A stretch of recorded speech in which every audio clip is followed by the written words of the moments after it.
Pourquoi choisir la franchise si je veux développer mon entreprise ou si je veux créer mon entreprise?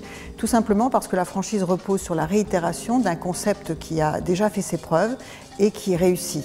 Et je vais bénéficier de cette manière-là de la notoriété d'une enseigne qui va me faire venir des clients directement dans mon magasin, un savoir-faire donc qui va me donner toutes les règles du métier et d'une assistance pendant toute la durée de mon contrat. Ce qui me permet donc d'être un chef d'entreprise indépendant, d'avoir accès à des outils auxquels je n'aurais pas accès si j'étais tout seul, et puis donc de minimiser les risques de ma création d'entreprise.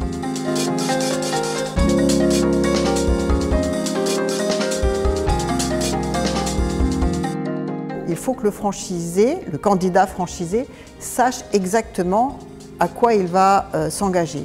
Donc il faut qu'il connaisse l'historique du franchiseur, il faut qu'il connaisse le concept du franchiseur, il faut qu'il connaisse la surface financière du franchiseur, donc les bilans, il faut qu'il connaisse les engagements financiers auxquels il s'engage de façon détaillée, tous ses engagements juridiques, et bien évidemment tout ça c'est contenu dans le contrat de franchise.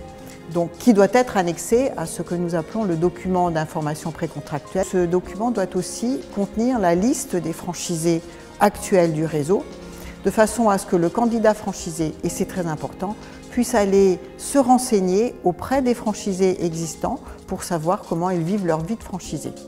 Et puis, bien évidemment, ce document doit aussi informer le candidat franchisé sur les départs du réseau dans les 2 dernières années et les raisons pour lesquelles il y a eu des départs de réseau. À partir du moment où le franchisé est l'ambassadeur de l'enseigne, il se doit de reproduire fidèlement la promesse faite par l'enseigne au consommateur. Donc il doit respecter le contrat, il doit respecter le concept. Tout ce qui est afférent à l'identité et la réputation du réseau, donc la marque et l'application du savoir-faire, ce sont des clauses qui s'imposent aux franchisés. Ça peut être une clause d'exclusivité d'approvisionnement, si c'est justifié. Ça peut être une clause de non-concurrence post-contractuelle, si elle est justifiée par la protection d'un savoir-faire. Toutes ces clauses doivent lui être connues 20 jours avant. Il a 20 jours pour décider s'il choisit la franchise pour se développer, s'il choisit tel réseau pour se développer et s'il est d'accord pour accepter les clauses du contrat. Pratiquement toutes les banques ont un secteur spécifiquement dédié à la franchise pour financer la franchise.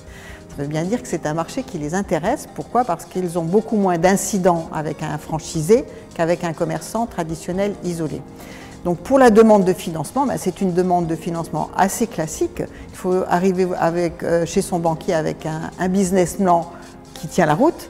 Et puis, normalement, je pense que le banquier va vous demander ce fameux dossier d'information précontractuelle pour voir avec qui vous allez vous engager, comment vous allez vous engager et sur quelle base. 35% des enseignes françaises sont présentes à l'international. Donc c'est un très bon vecteur. Pourquoi? Parce que sur le pays qu'on va conquérir, on développe l'enseigne. Et donc le poids de l'enseigne va faire en sorte que le contrat sera beaucoup plus crédible et beaucoup plus solide dans la durée. Alors les points de vigilance, c'est que le franchiseur se doit d'adapter son concept au marché.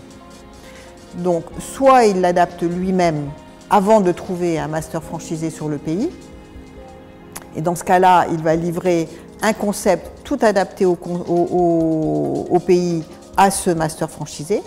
Il y a des chances que le droit d'entrée sera plus important. Soit il l'adapte avec le franchisé, enfin avec le master franchisé, qui est en général quelqu'un du pays et qui aura beaucoup plus de facilité pour connaître les us et coutumes du pays et les habitudes de consommation. Et dans ce cas-là, ça se ressentira dans le droit d'entrée qui sera certainement moins important. Un droit d'entrée, lorsqu'il y en a, couvre tous les frais engagés par le franchiseur avant l'ouverture du point de vente et jusqu'à l'ouverture du point de vente. Donc ces frais sont variables d'un concept à l'autre, d'un réseau à l'autre, et le droit d'entrée est calculé en fonction de ses coûts. Donc il n'y a pas de droit d'entrée fixe. Tout dépend des services que le franchiseur va apporter aux franchisés pendant toute cette période-là. Le chiffre d'affaires global de la franchise, c'est-à-dire des franchisés, a progressé de 4,12% en 2018. On est à plus de 75 000 franchisés. le chiffre a progressé de 1,2% l'année dernière et c'est exactement la même chose pour les franchiseurs puisque nous sommes passés de 1970 franchiseurs à 2004 franchiseurs l'année dernière, donc une progression aussi de plus de 1%. Donc les signaux sont ouverts, ça veut dire que la franchise répond aux attentes d'un créateur d'entreprise et elle répond aux attentes du consommateur puisqu'on prend des parts de marché.